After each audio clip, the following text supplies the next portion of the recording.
Program Learning Outcomes of the MAED program, Masters of Arts in Education by Jemima West, 2018. Hello everyone, my name is Jemima West, and I come to you as Teacher of the Year at A+ Academy, and I really have worked so hard to get there because as the coordinator for the ISS program, I understand the individual needs of our children as never before this year.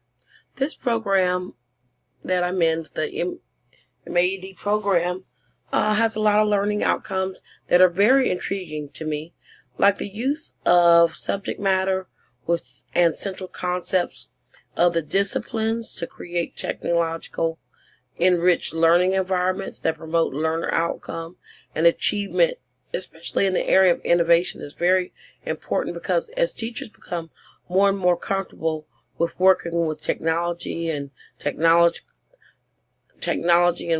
learning environments, we can promote learners that want to explore these areas as they become more and more innovative.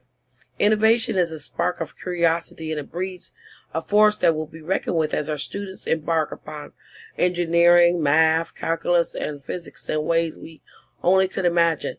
I see more and more projects geared toward innovation as never before now. STEM programs are being developed to help students think outside of the box more and more. And I really appreciate the fact that they have these programs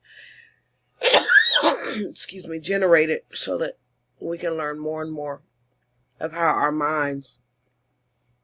student minds work. This learning outcome is intriguing to me because it uses a range of digital technology tools to research, organize, and evaluate communication information while exhibiting an understanding of ethical and legal issues surrounding the use of information technologies.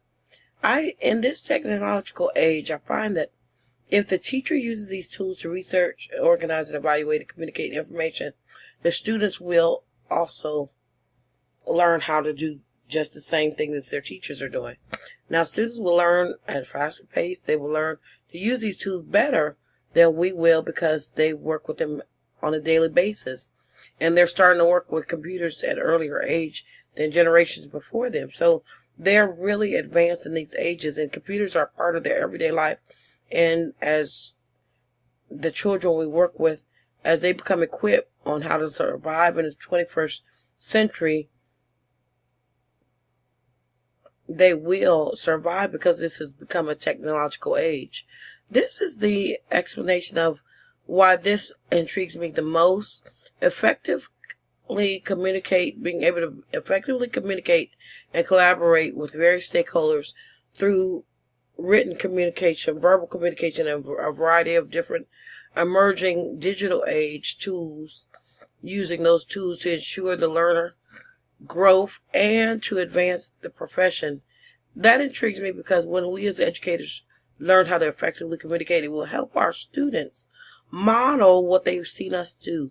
And in the 21st century, this is a skill that is a must.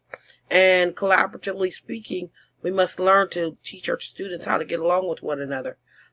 This concept is most important in education because if you cannot speak clearly with various stakeholders or with your students or with your students to student ratio, the written, verbal, and a variety of other ways, the funding that you need, especially to the stakeholders, will not be there because you will not grow further, and they will say, no, I don't, for whatever reason, don't want to fund this particular program or this particular school.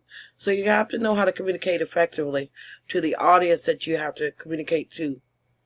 This ends my presentation. My name is Jemima West once again, and I hope that I have effectively communicated to you an explanation of the assessment of why it is important in education to have all three of these explanations. These explanations have intrigued me. I have one that intrigues me the most. Thank you.